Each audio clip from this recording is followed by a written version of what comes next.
좀 빠지시라고요. 늙으면 눈치가 없나? 며느리는 제 팔을 툭툭 치며 짜증 섞인 목소리로 말했습니다. 여기 VIP들 오는데 시장 엄마라는 사람이 시장통 아줌마처럼 서 있으면 좀 그렇잖아요. 사진도 찍는데 분위기 망치지 말고 아들 생각해서 좀 가세요. 네. 아들의 시장 당선 축하 파티 날 그렇게 연회장에서 쫓겨난 저는 부들부들 떨리는 손으로 전화 한 통을 걸었습니다. 하지만 며느리는 몰랐습니다. 시장통에서 배추 팔던 손으로 내가 어디까지 올라와 있는지, 그리고 그 손으로 며느리를 어디까지 끌어내릴 수 있는지, 이제 며느리 인생의 판을 다시 짤 생각입니다. 사연 시작 전 구독과 좋아요 눌러주시고 어디에서 듣고 계신지 댓글로 알려주세요. 그곳으로 오늘의 행운이 찾아가길 기원할게요. 진실의 사연 시작합니다. 안녕하세요. 저는 박순자라고 합니다. 올해 67살이 되었어요. 저는 평소에 죄짓지 말고 당당하게 살자라는 신념으로 악착같이 살아왔는데 어릴 때 형편이 어려워 중학교까지 겨우 졸업한 학력 때문에 학교 얘기만 나오면 사람들 앞에서 작아지곤 했죠. 특히 명문대 출신인 우리 며느리 앞에서는 더욱더 그랬습니다. 그런데 시장에서 야채를 팔며 아들 하나 키우는 것이 전부였던 제게 아들의 당선 축하 파티에서 벌어진 그 사건이 제 평범한 인생을 송두리째 바꿔버렸어요. 그날부터 시작된 제 파란만장한 이야기를 한번 들려드릴까 해요. 그날은 우리 민호가 시장에 당선된 걸 축하하는 파티가 있는 날이었어요. 새벽부터 일어나 저는 옷장 깊숙이 보관해 두었던 가장 좋은 한복을 꺼냈습니다. 검은색 저고리에 회색 치마인데 시집 올 때 입었던 것 다음으로 가장 좋은 옷이었어요. 한복을 꺼내 꼼꼼하고 정성스럽게 다림질했습니다. 아들의 축하 자리인 만큼 정갈한 마음으로 가고 싶었어요. 거울 앞에 서서 옷매무새를 몇 번이고 다시 정리했습니다. 머리핀도 제대로 꽂혔는지 확인하고 목걸이도 삐뚤어지지 않게 맞췄어요. 이 순간을 위해 며칠 전부터 미용실에 가서 곱게 머리도 새로 했습니다. 엄마, 나중에 내가 크면 꼭 성공해서 엄마 호강시켜 줄 거야. 민호가 어릴 때 써준 편지가 생각났습니다. 민호 9살 때 삐뚤삐뚤한 글씨로 쓴 그 한 줄이 눈물겨웠습니다. 당시 민호는 친구들이 엄마 직업을 물어보면 대답하기 어려워했어요. 다른 친구 엄마들은 선생님이나 간호사였는데 저는 시장통에서 야채가게 했거든요. 그랬던 저에게 이런 날이 올 줄 누가 알았겠어요. 그동안의 고생이 눈 녹듯이 사라지는 것 같았어요. 그랜드 호텔에 도착하니 입구부터 화려했습니다. 샹들리에에서 쏟아지는 빛과 거대한 꽃장식이 눈이 부실 정도였어요. 정장과 드레스를 차려입은 사람들이 삼삼오오 모여서 이야기를 나누고 있었습니다. 저는 그들의 화려한 모습을 보며 위축되는 마음을 애써 억눌렀어요. 연회장에 들어서니 더욱 장관이었습니다. 천장에 크리스털 샹들리에가 무지개 빛을 흩뿌리고 있었고 하얀 장미와 백합으로 장식된 무대가 웅장했어요. 저는 연회장 구석진 자리에 조용히 앉았습니다. 다른 사람들 눈에 띄지 않으려고 일부러 맨 뒤쪽 모서리를 골랐어요. 드디어 우리 아들 민호가 단상에서 당선 소감을 발표하기 시작했습니다. 시민 여러분께서 저에게 주신 소중한 한 표 한 표를 가슴 깊이 새기겠습니다. 민호의 목소리가 마이크를 통해 연회장 전체에 울려 퍼졌습니다. 제 아들이 저렇게 당당하게 연설하는 모습을 보니 가슴이 벅찼어요. 아들의 얼굴에서 빛이 나는 것 같았죠. 눈물이 핑 돌았지만 애써 하고 온 화장이 번질까봐 참았습니다. 앞으로 4년간 우리 시를 위해서 시민 여러분의 삶이 나아질 수 있도록 최선을 다하겠습니다. 민호가 허리 숙여 깊이 인사하자 연회장에서 환호와 박수가 터져 나왔습니다. 저도 조용히 박수를 쳤어요. 시의원들과 지역 기업인들이 민호에게 축하 인사를 건넸습니다. 앞으로 우리 시를 잘 부탁합니다. 시장님. 젊은 시장님께 큰 기대를 걸고 있습니다. 그런 모습을 보면서 30년 전 새벽 4시부터 시장통에서 땡땡 언손을 비벼가며 배추를 다듬었던 기억이 주마등처럼 스쳤습니다. 파티가 한참 진행되던 중이었습니다. 또각또각 며느리 지은이가 하늘색 실크 드레스에 하이힐을 신고 제게 다가왔어요. 어머님, 지은이 입꼬리를 살짝 올리며 웃었습니다. 잠깐만 밖으로 나갈까요? 바람 좀 쐬면서 이야기해요. 지은이 미소를 지으며 말했습니다. 하지만 눈은 웃고 있지 않았죠. 지금 밖으로? 제가 조심스럽게 물었습니다. 네, 어머님. 여기 너무 복잡하고 시끄럽잖아요. 제대로 얘기도 못하겠어요. 지은이가 제 팔을 살짝 잡아 끌었습니다. 저는 지은을 따라 연회장 밖 복도로 나갔습니다. 복도는 조용했고 사람들이 거의 없었어요. 지은이 주변을 쓱 둘러보더니 팔짱을 끼며 저를 위아래로 훑어봤습니다. 어머님, 이제 솔직히 말씀드려도 되죠? 무슨 말? 제가 눈을 동그랗게 뜨고 물었습니다. 지은이 입술을 삐죽 내밀며 코웃음을 쳤습니다. 아까 연회장 들어오실 때 사람들 다 쳐다본 거 모르셨어요? 날 왜 봐? 한복 입어서 그런가? 한복이 문제가 아니죠. 지은이 제 어깨 쪽을 한번 힐끗 보더니 낮게 웃었습니다. 요즘 누가 그런 촌스런 옛날 한복 입고 다녀요? 딱 봐도 나 옛날 사람입니다 하고 광고하는 것 같던데요. 한복이 촌스럽긴 왜 촌스러워? 좋은 옷이야 이거. 어머님, 좋은 옷이랑 어울리는 옷은 다르죠. 지은이 손가락으로 제 옷자락을 살짝 집어들었다가 툭 놓았습니다. 오늘 여기 누가 왔는지 그건 생각 안 해보셨어요? 지은의 목소리가 조금씩 날카로워졌습니다. 민호 당선 축하 파티잖아. 그게 뭐가? 아니죠. 역시 뭘 모르시네. 여긴 다들 급이 맞는 사람들만 오는 자리예요. 옛날 시장에서 야채 팔던 사람, 그런 얘기 들리는 순간 분위기 싹 식어요. 지은이 복도 바닥을 한번 내려다보더니 딱 잘라 말했습니다. 여기가 무슨 노인네들 동네 잔치인 줄 아시나? 야채 팔면 어때서? 그 돈으로 내가 우리 집 안 굶기고 애들 키웠어. 저는 떨리는 손을 붙잡으며 말했습니다. 그건 집안 얘기고요. 지은이 고개를 절레절레 흔들었습니다. 밖에서는요, 체면이 먼저예요, 체면. 시장엄마 시장에서 배추 팔았대. 이 말이 얼마나 우스운지 아세요? 우습긴 뭐가 우스워? 내가 남의 돈 훔쳤니? 사기를 쳤니? 나쁜 짓을 했냐? 지은이 한숨을 크게 내쉬었습니다. 어머님은 항상 그 소리만 하세요. 난 나쁜 짓 안 했다. 그런데 세상은요, 그렇게 안 돌아가요. 지은이 눈을 가늘게 뜨고 저를 쏘아보며 말을 이었습니다. 이미지, 격, 품위 이런 게 다 돈이에요. 그걸 아직도 모르시면 어떡해요? 제가 주춤한 발 물러서자 지은이 바로 따라 나오며 바짝 다가왔습니다. 더 솔직히 말씀드릴까요? 지은이 목소리를 더 낮췄습니다. 저 어머님 처음 뵀을 때부터 좀 걱정됐어요. 나중에 민호 씨 잘 되면 어머님이 꼭 발목 잡을 것 같아서요. 내가 뭘 어쨌다고 발목을 잡니게? 지금이 딱 그 상황이에요.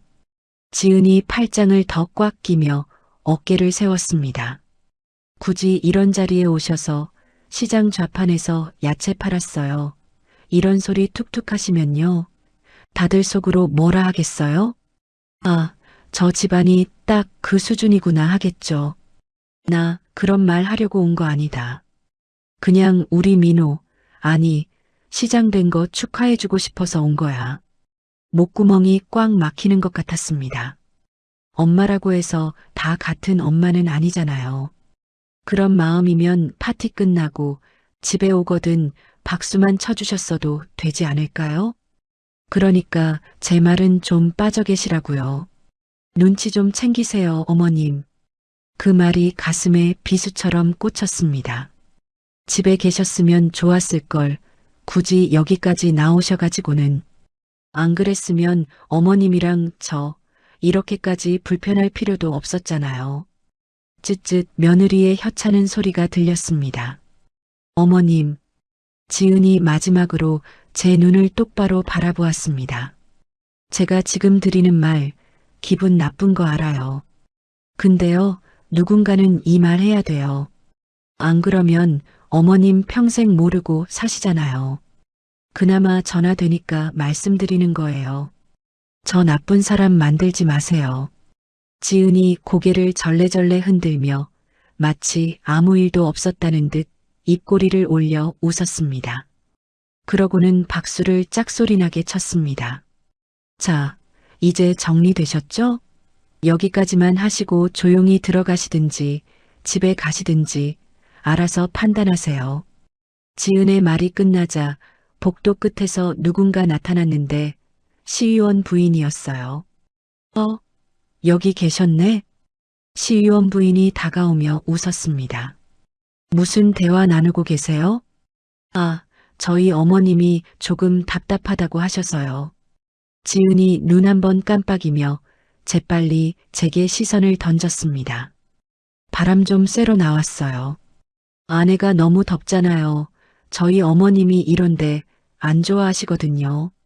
지은이 재빨리 제 핑계를 대며 밝은 표정으로 돌아섰습니다. 시장님 어머님 되시죠? 안녕하세요. 처음 뵙네요. 시의원 부인이 저에게 인사했습니다. 네. 저는 간신히 대답했습니다. 아유, 아드님이 시장도 되시고 참 좋으시겠어요. 시의원 부인이 호들갑스럽게 웃으며 말을 이었습니다. 전에 얼핏 들은 것 같은데 어머님도 뭐 큰일 하신다고 들은 것 같아서요. 무슨 일 하세요? 시장에서 장사요? 아, 그러세요. 제 말이 끝나기도 전에 시의원 부인의 표정이 미묘하게 변했습니다. 눈빛이 살짝 아래로 떨어졌습니다.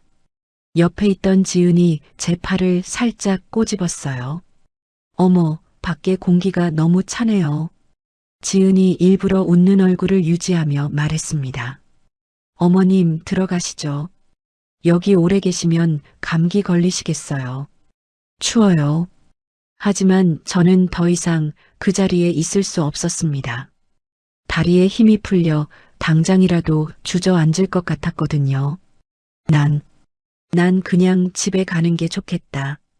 네, 벌써요? 지은이 가증스럽게도 눈을 크게 뜨며 놀란 척했습니다.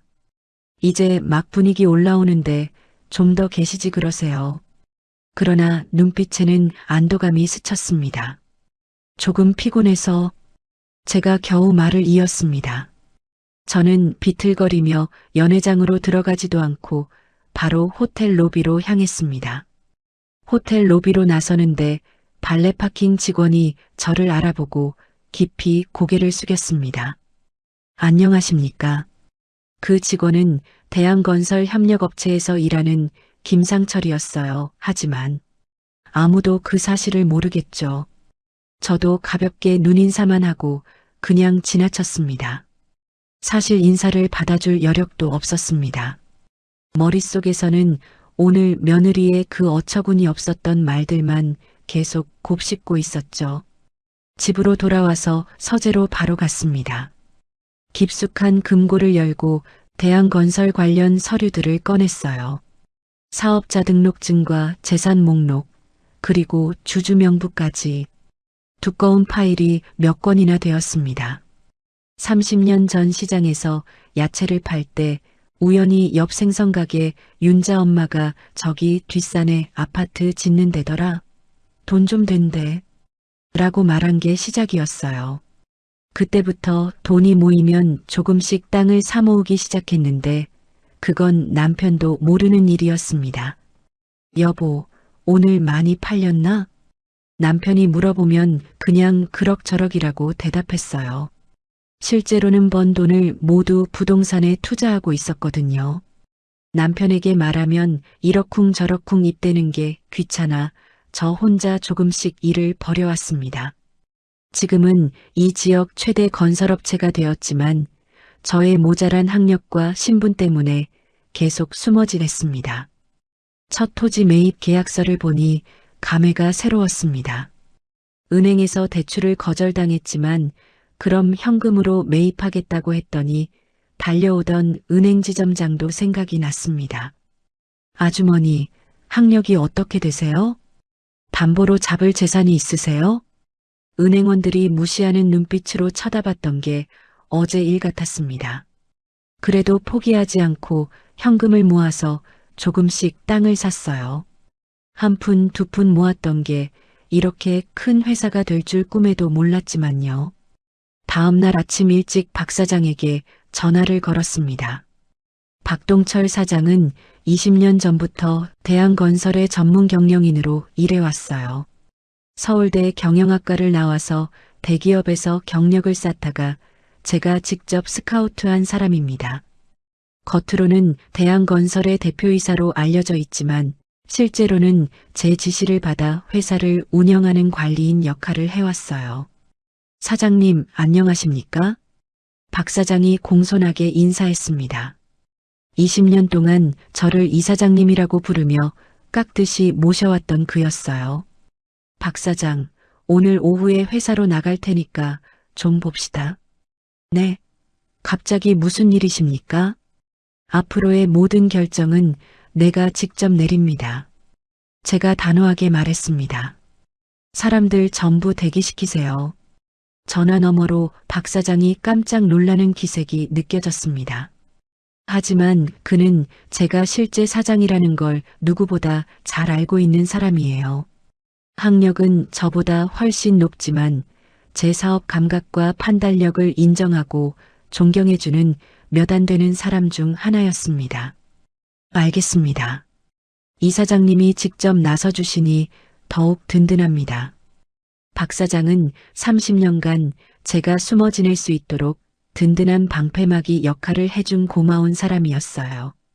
회사의 공식 업무는 모두 그가 처리하고 중요한 결정사항만 저에게 보고해 왔거든요. 우리 한성건설이랑 거래 계속하고 있죠? 제가 물었습니다. 계약 현황도 정리해서 당장 가져오세요. 네, 바로 준비하겠습니다. 며느리 지은의 아버지가 운영하는 한성건설이 떠올랐습니다. 우리 대한건설의 주요 협력업체 중 하나예요. 매년 수십억 원어치 하청 공사를 맡기고 있었죠. 저녁 늦게 아들 내외가 집으로 돌아왔습니다. 엄마, 나왔어. 현관문이 열리면서 민호의 목소리가 들렸습니다. 엄마, 일찍 가셨다면서? 왜 가셨대? 다 보고 가시지. 식사도 좀 하시고. 아니다. 그냥 피곤해서 먼저 나왔다. 저는 지은이가 한 말을 전혀 언급하지 않았습니다. 지은이가 저를 빤히 보는 게 느껴졌습니다. 마무리는 잘했니? 사람들 많이 왔지? 응, 엄마. 민호가 어깨를 펴고 대답했습니다. 시의원들하고 기업인들 많이 왔어. 돌아다니면서 인사 나누고 사진도 많이 찍고 정신 없었다니까. 민호가 뿌듯한 표정을 지었습니다. 어머님, 어디 편찮으신 건 아니죠? 지은이가 상냥한 척 웃으며 물었습니다. 오늘 많이 피곤해 보이시던데요. 괜찮으세요? 하지만 눈빛은 여전히 온기 없이 차갑기만 했죠. 괜찮다. 나이 먹으니까 체력이 딸린다. 엄마 몸 관리 잘하셔야지. 민호가 걱정스러운 얼굴로 말을 이었습니다. 이제 시장 엄마잖아요. 여기저기 불려다니실 텐데 건강이 제일이야. 별거 없으면 나 부르지 마요. 피곤하네. 좀 쉴게. 민호가 그렇게 말하고는 방으로 들어갔습니다. 그날 밤 잠자리에 들기 전에 창밖을 오래 바라봤습니다. 어둠 속에서 반짝이는 도시의 불빛들이 보였어요. 30년 동안 제가 조용히 읽어온 이 도시의 모습이었습니다. 문득 지은이 한 말이 떠올랐어요. 좀 빠져 계시라고요. 그 말을 들었을 때 가슴이 얼마나 아팠는지 몰라요. 하지만 이제는 달랐습니다. 더 이상 숨어 지낼 이유가 없어졌거든요. 이제 정말로 당당하게 나설 때가 왔다고 생각했습니다. 한 달 동안 아무도 모르게 차근차근 일을 진행시켰습니다. 오늘 아침 일찍 박 사장에게 전화를 걸었습니다. 사장님, 안녕하십니까? 예, 이 사장님. 이렇게 이른 시간에 무슨 일인지요? 박 사장이 조금 놀란 듯 반가운 목소리로 대답했습니다. 박 사장, 얼마 전에 한성건설하고 재계약한 건 다시 생각해 봐야겠어요. 예. 박 사장이 숨을 한번 고르더니 물었습니다. 갑자기 왜 그러십니까? 무슨 문제 생겼습니까? 지금까지 잘 해왔는데요. 사업 방향을 바꿔야 할 것 같아. 제가 단호하게 말했습니다. 오늘 오후에 회사로 나갈 테니까 준비하세요. 알겠습니다. 이 사장님. 임원들 전부 대기시키겠습니다. 긴 말 안 해도 내 의도를 금세 파악하는 박 사장이 새삼 믿음직스러웠습니다. 전화를 끊고 대한건설 사무실로 향했습니다. 30년 만에 직접 나서는 거라 가슴이 적잖이 두근거렸어요. 회의실에 들어서니 박 사장이 이미 기다리고 있었습니다. 이 사장님 오셨습니까? 박 사장이 벌떡 일어나 허리를 깊이 숙였습니다. 한성건설 관련 자료 모두 준비했습니다. 박 사장이 두꺼운 파일을 제게 건네주었어요. 한성건설하고는 얼마나 거래하고 있죠? 매년 약 80억 원 정도 하청을 주고 있습니다. 박 사장이 파일을 펼쳐 보여주며 설명했습니다. 우리 전체 매출의 15% 정도 되죠. 그 정도면 한성건설 입장에서는 주 수입원이겠네. 네, 제가 알기론. 박 사장이 안경을 고쳤으며 말을 이었습니다. 매출의 40% 이상을 저희와의 거래에서 가져갑니다. 저는 파일을 슥슥 넘기며 계약 내용을 자세히 살펴봤습니다. 한철수 사장이 얼마나 우리 회사에 의존하고 있는지 확실히 알 수 있었어요. 앞으로 한성건설과의 계약을 단계적으로 줄여나갑시다. 네, 이 사장님. 박 사장이 눈을 동그랗게 떴습니다. 갑자기 왜 그러십니까? 사업 다각화를 위한 전략 변경이에요. 제가 담담하게 말했습니다. 너무 한 업체에만 의존하고 있는 것 같아요. 박 사장은 의아한 표정을 지었지만 더 이상 묻지 않았습니다. 알겠습니다. 그럼 어느 정도로 줄일까요? 일단 신규 계약한 것 있으면 전부 중단하도록 하고, 제가 한 장 한 장 짚으며 말했습니다. 기존 계약도 50% 정도로 줄여봅시다. 그럼 한성건설에서 항의가 들어올 텐데요. 그건 내가 알아서 처리할 테니까 걱정하지 마세요. 네, 이 사장님. 지시대로 진행하겠습니다. 회의가 끝나고 집으로 돌아가는 길에 핸드폰이 울렸습니다. 박 사장이었어요. 이 사장님, 한성건설에서 이 사장님과 통화 요청하고 있습니다. 거래 중지 통보를 못 받아들이고 있어요. 막무가내로 이러니 이거야 원. 알겠습니다. 저한테 전화 연결하라고 하세요. 바로 한성건설 쪽에서 전화가 왔습니다. 일부러 받지 않았습니다. 첫 번째 통화 거절, 두 번째 통화 거절, 그런데도 전화는 끊어지지 않고 계속 울렸습니다. 여보세요.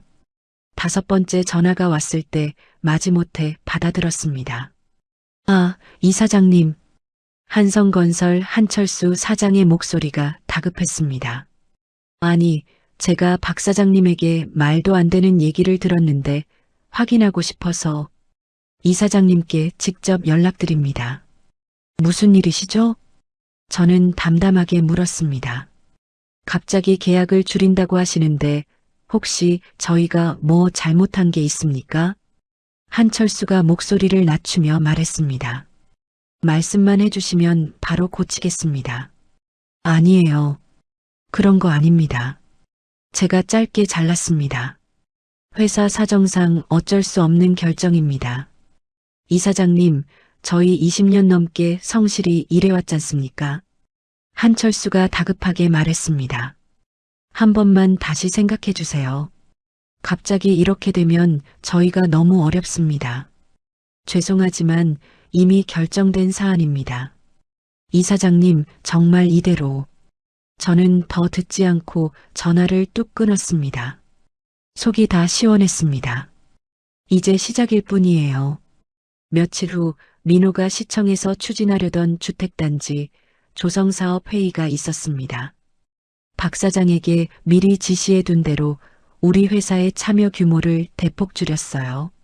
시장님, 보고할 게 있습니다. 시청 개발과 직원이 서류를 들고 민호에게 다가왔습니다. 대한건설에서 갑자기 참여를 축소한다고 합니다. 갑자기, 왜죠? 민호가 당황한 목소리로 물었어요. 회사 사정이라고만 하고 구체적인 이유는 알려주지 않습니다. 그날 저녁 민호는 낯빛이 어두워진 채로 집에 들어왔습니다. 민호야, 얼굴이 왜 그래? 무슨 일 있냐? 아, 엄마. 민호가 넥타이를 풀어헤치며 한숨을 쉬었습니다. 좀 신경 쓰이는 일이 있어서요. 시에서 주택단지 사업을 추진하는데 대한건설에서 갑자기 참여를 줄인다고 하네. 그래. 왜 그럴까? 저는 짐짓 모르는 척하며 대답했습니다. 회사 사정이 어려운가? 아니면 다른 이유가 있거나. 민호가 고개를 흔들었습니다. 갑자기 왜 그러는지 나도 모르겠어. 며느리 지은이 옆에서 입을 열었습니다. 어머님, 지은이 제 눈치를 보며 조심스럽게 물었습니다. 어머님 혹시 주변에 건설업계에 아시는 분이 계세요? 지은이 제 눈을 유심히 바라보며 물었어요. 내가 건설업계를 뭘 알겠니? 중학교 졸업밖에 못했는데 내가 그런 걸 어떻게 알아? 그냥 혹시나 해서요. 지은이 억지 웃음을 지었습니다. 시장에서 장사하시면 여러 사람 알게 되잖아요. 오다 가다 듣는 것도 많고. 대파 쪽파 사러 오는 사람들이 죄다 건설업계 사람이겠어? 제가 쏘아붙이듯 말했습니다. 저를 빤히 쳐다보는 지은의 눈빛이 의심스러워 보였지만 더 이상 캐묻지 않았습니다. 그 일이 있은 후 민호의 다른 공약 사업들도 연달아 줄줄이 차질을 빚기 시작했어요. 시의회에서 질타가 쏟아졌습니다. 시장님, 공약 이행이 너무 늦어지고 있습니다. 시민들이 언제까지 기다려야 합니까? 예산 확보는 제대로 하고 계신 건가요? 민호는 변명할 말이 없어 보였습니다. 민호도 난감하기는 마찬가지였으니까요. 최대한 빨리 해결하도록 노력하겠습니다. 노력만 하면 뭐합니까? 한 의원이 책상을 툭툭 쳤습니다. 결과를 보여주세요. 집에 돌아온 민호는 스트레스로 잠을 이루지 못하는 것 같았어요. 새벽에 일어나서 방을 서성이는 소리가 들렸습니다. 며칠 후 지은이 또다시 말을 걸었습니다. 어머님, 지은이 제 방 앞에서 머뭇거리다가 들어왔습니다. 진짜 아시는 분 없어요? 이거 진짜 해결 안 되면 큰일 나요. 뭔데 그러니? 시 개발 사업에 참여할 업체 아시는 데 없어요? 그게 지금 애먹이고 있어요. 지은의 목소리가 본데 없이 간절해 보였습니다. 내가 어떻게 그런 걸 소개해? 아니, 그래도 혹시 모르잖아요. 지은이 한 걸음 다가왔습니다. 시장에서 장사하시면서 만난 분들 중에 없어. 그런 사람 모른다. 제가 딱 잘라 말했습니다. 저의 칼 같은 대답에 지은의 얼굴이 실망으로 일그러졌습니다. 한편 저는 인터넷으로 사설탐정 사무소를 직접 찾아봤습니다. 후기가 좋은 곳을 골라서 몇 군데 전화를 걸었어요. 안녕하세요. 조사 의뢰하고 싶은 일이 있는데요. 네, 의뢰인님. 어떤 종류의 조사를 원하십니까? 사람 뒷조사도 해주나요? 네, 가능합니다. 탐정사무소 직원의 목소리가 차분하게 들렸습니다. 어떤 부분을 중점적으로 봐드릴까요? 평소에 누구를 만나고 다니는지를 알고 싶어요. 제가 또박또박 말했습니다. 일거수일투족 다 알려주세요. 알겠습니다. 기간은 3주 정도 걸려요. 비용은 얼마나 들까요? 대상자 1명 기준으로 500 정도인데 상황에 따라 조금 다를 수 있어요. 좋아요. 의뢰하겠습니다. 보고는 되도록 빨리 주세요. 며칠 뒤 첫 번째 보고가 들어왔습니다. 의뢰인님, 첫 번째 보고 드립니다. 네, 말씀하세요. 한지은 씨 뒤 밟기 힘드네요. 보통 내기가 아닌 것 같아요. 그래도 결정적인 거 하나 잡았죠. 한지은 씨가 시청 개발과 김 차장과 정기적으로 만나고 있는 것 같던데요. 얼마나 자주요? 월 2회 정도 매번 경기도 양평 레스토랑에서 식사를 합니다. 일부러 서울 외곽으로 나가는 것 같아요. 다른 특이한 점은 있나요? 둘이 서류 봉투를 주고받는 모습이 포착되었습니다. 사진도 찍었나요? 네, 사진은 필수죠. 탐정이 조금 웃으며 말했습니다. 선명한 사진들을 확보했습니다.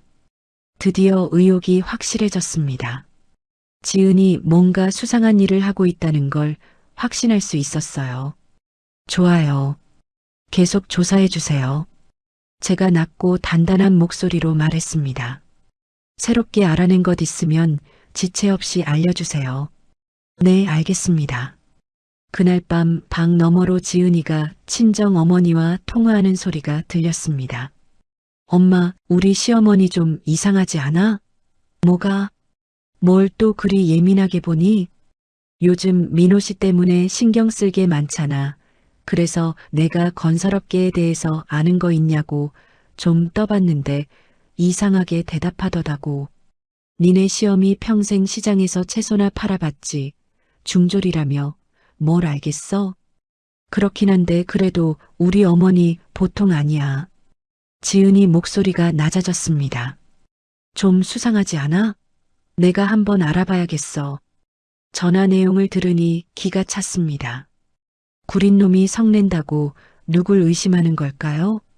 저는 더욱 조심히 움직여야겠다고 생각했습니다. 지은이가 저를 의심하기 시작한 이상 꼬리를 밟힐 순 없으니까요. 그러는 사이 시민들 사이에서도 민호에 대한 불만이 점점 커지기 시작했습니다. 신임 시장은 뭐 하는 거야? 공약만 거창하게 걸더니만 이거 봐. 당선되고 나더니만 나 몰라라야. 이런 식이니 시가 발전이 안 되지. 이럴 줄 알았어. 지역 신문에도 신임 시장의 비판 기사가 나기 시작했습니다. 신임 시장 공약 이행 지지부진. 시민들 실망 목소리 커져. 민호의 지지율이 서서히 떨어지는 게 눈에 보였습니다. 하지만 저는 아직 본격적으로 시작하지도 않았어요. 어느 날 저녁 지은이 또다시 저에게 다가왔습니다. 어머님, 지은이 제 앞에 앉으며 깊은 한숨을 쉬었습니다. 진짜 어디 부탁할 데 없을까요? 또 무슨 일이야? 지은이 손을 꽉 모으며 말했습니다. 지금 이거 심각한 상황이에요.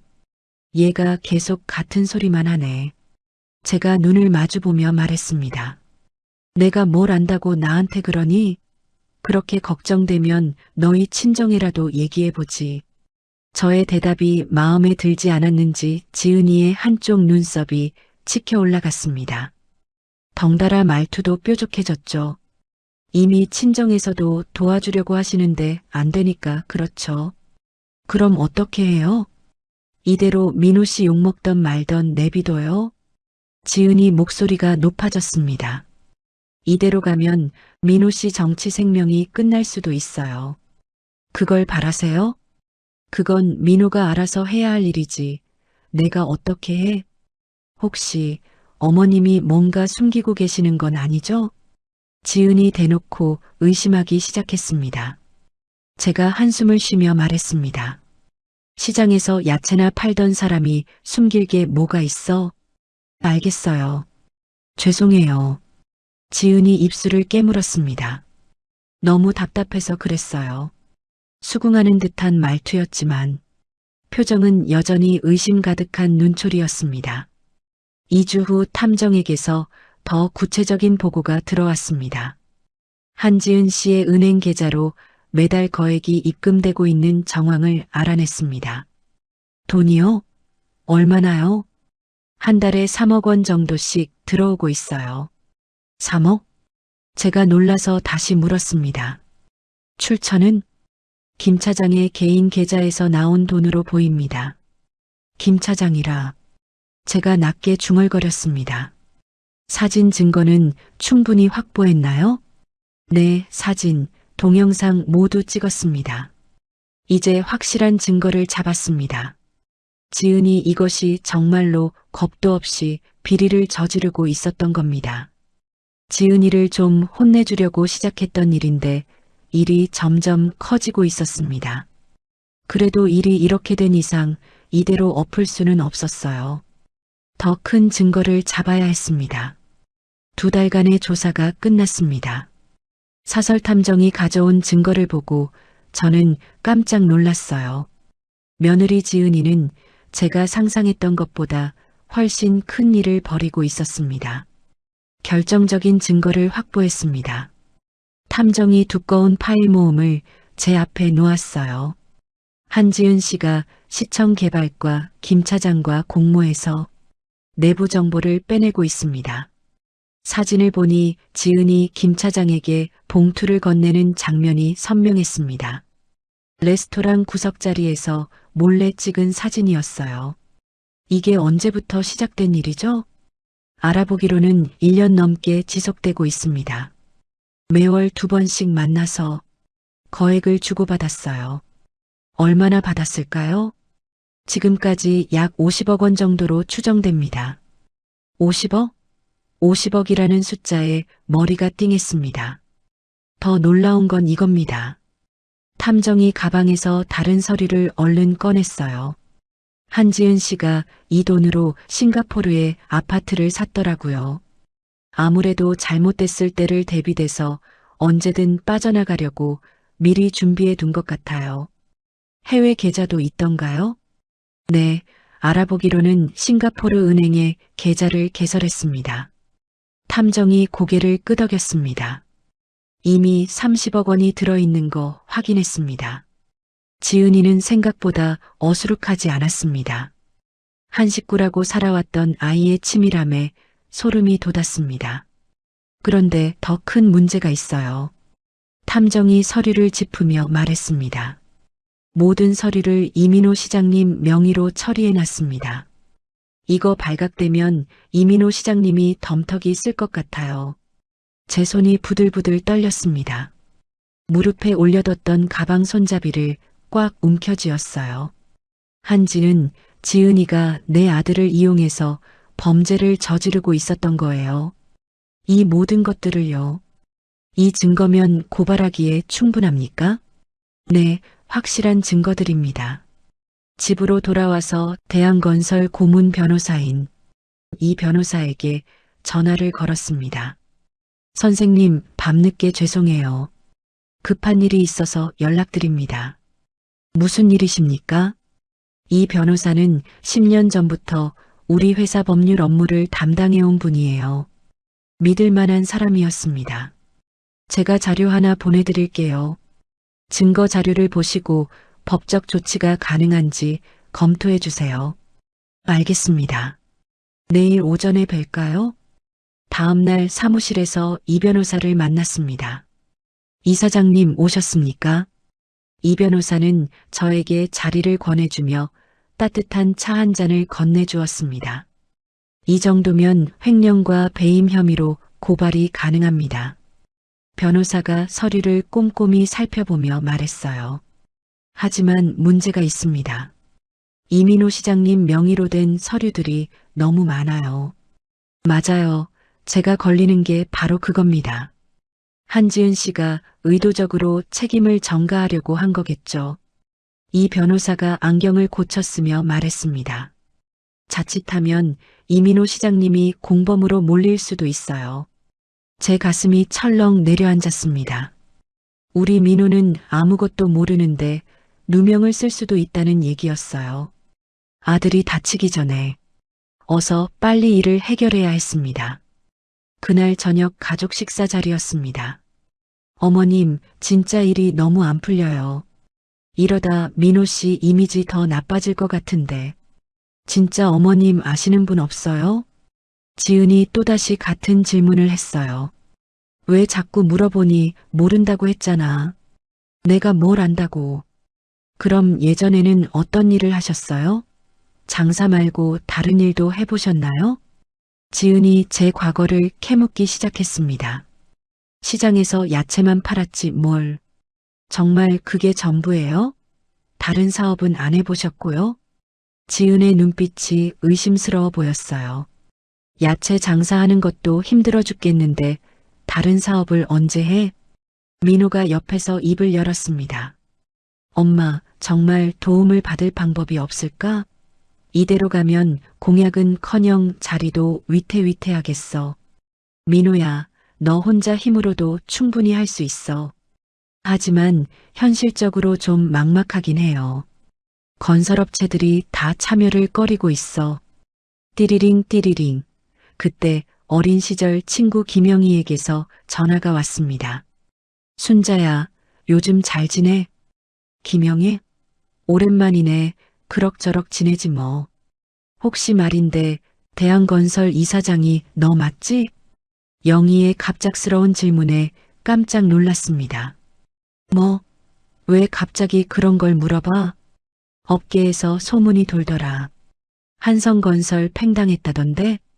더 이상 숨길 수 없겠다고 생각했습니다. 맞아.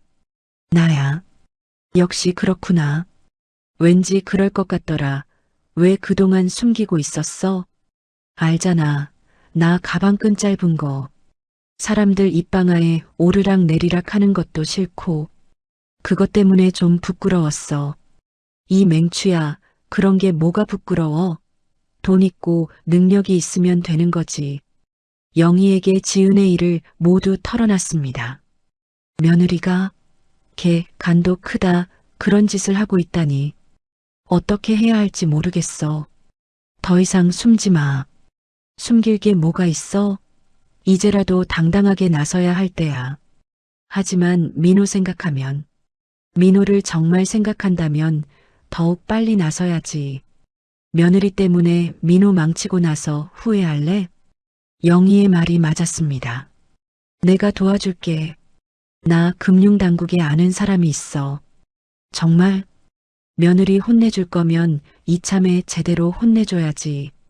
다음 날 새벽 박 사장에게 전화를 걸었습니다. 박 사장. 더 이상 숨어 있을 수 없겠어요. 무슨 일이십니까? 공식적으로 실소유 주임을 밝힐 준비를 해야겠습니다. 정말 그러시겠습니까? 네, 이제 때가 됐어요. 알겠습니다. 그럼 기자회견 준비를 하겠습니다. 그날 오후 민호가 급하게 집으로 돌아왔습니다. 엄마, 큰일 났어요. 무슨 일인데? 지은이가 갑자기 사라졌어요. 연락이 안 돼. 짐까지 싸서 나갔어. 어디로 간지 알아? 모르겠어. 핸드폰도 꺼져 있고 도대체가 연락이 왜 안 되는 거야. 저는 순간 지은이 도망치려 한다는 걸 직감했습니다. 언제부터야? 언제부터 없어졌어? 오늘 오전부터요. 회사에서 집에 잠깐 들렀는데 없더라고요. 집에는 옷가지가 널브러져 있고 계속 연락이 안 돼. 즉시 사설탐정에게 연락했습니다. 한지은 좀 추적해 주세요. 급합니다. 알겠습니다. 바로 확인해 보겠습니다. 3시간 후 탐정에게서 연락이 왔습니다. 한지은 씨 지금 인천공항에서 발견했습니다. 뭘 하고 있어요? 싱가포르행 비행기를 타려고 하는데 출국이 보류됐습니다. 왜요? 금융당국에 신고됐는지 출국 정지된 것 같아요. 영희가 약속대로 도움을 준 거였습니다. 한지은 씨가 공항에서 연행됐습니다. 민호가 옆에서 듣고 더욱 당황했습니다. 엄마, 이게 무슨 일이에요? 지은이가 왜 해외로 도망가? 잡혔다는 소리는 또 뭐야? 이제 모든 걸 말해야 할 때가 왔습니다. 이민호, 엄마 따라와. 저는 아들을 데리고 서재로 들어갔습니다. 왜? 뭔데? 제발 돌려 말하지 말고 그냥 말씀해봐요. 민호가 불안한 표정으로 따라왔습니다. 너한테 할 말이 있어. 서재에서 금고를 열고 대한건설 서류들을 꺼냈습니다. 두꺼운 파일을 책상 위에 하나씩 올려놓았어요. 엄마, 이게 뭐야? 민호가 가까이 다가와 서류 표지를 읽더니 눈을 크게 떴습니다. 대한건설 이사회 이사로? 주주명부? 이게 바로 내 정체야. 정체라니? 민호가 멍한 표정으로 저와 서류를 번갈아 봤습니다. 이 회사, 내가 만든 회사고 내가 이사장이야. 잠깐만요. 민호가 손사래를 치며 뒷걸음질 쳤습니다. 엄마, 농담하지 마. 이런 걸로 장난치지 마. 농담 아니다. 제가 단호하게 말했습니다. 민호가 서류를 덥석 집어들고 한 장, 두 장 넘겨봤습니다. 설립자 박순자. 민호가 제 이름을 소리내서 읽었습니다. 대표이사 박순자. 이사장 박순자. 민호의 손이 서류 위에서 덜덜 떨렸습니다. 이게 다 엄마라고? 그래. 다 나야. 민호가 잠시 말을 잃고 저를 뚫어지게 보다가 그대로 의자에 털썩 앉았습니다. 그럼 사람들이 말하는 대한건설의 그 이사장이 그래, 네 엄마다. 민호가 고개를 절레절레 저었습니다. 말이 안 되는데 엄마는 시장에서 야채나 팔던 사람인데. 그래, 야채 판 돈 모으고 또 모으고 땅 사고 건물 올리고 그렇게 여기까지 온 거야. 제가 담담하게 말했습니다. 네 아빠도 몰랐어. 너도 몰랐고. 30년 동안 이런 걸 엄마 혼자 했다고? 그래, 30년. 민호가 두 손으로 얼굴을 감쌌다가 다시 내려놓았습니다. 엄마, 그럼 내가. 민호가 떨리는 목소리로 말했습니다. 어렸을 때 반 친구들한테 엄마 시장에서 장사한다고 말하기 싫어서 괜히 짜증내고 엄마한테 막 말하고 그랬던 거 그거 다 기억난다. 제가 조용히 웃었습니다. 그때는 네 마음 이해했어. 민호가 눈가를 훔쳤습니다. 그래서 말 안 한 거야. 너 나중에 크면 네 힘으로 여기까지 왔다고 생각하라고. 엄마, 이제는 알아도 돼. 제가 천천히 말을 이었습니다. 너 시장까지 됐으니 더 이상 숨길 이유가 없지. 그럼 지은이도 이 사실을 알고 있대요? 아니야. 지은이는 전혀 몰랐어. 이제 지은의 비리 증거를 보여줄 차례였습니다. 사설탐정이 가져온 파일을 민호 앞에 놓았어요.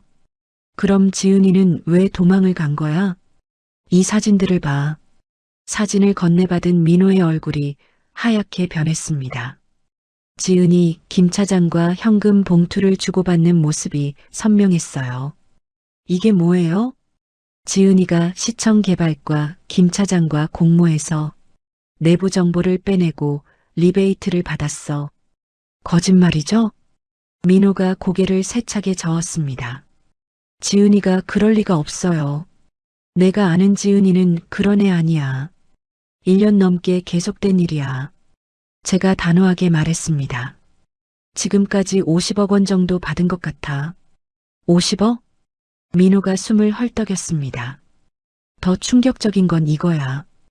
해외 계좌와 싱가포르 부동산 서류를 보여줬습니다.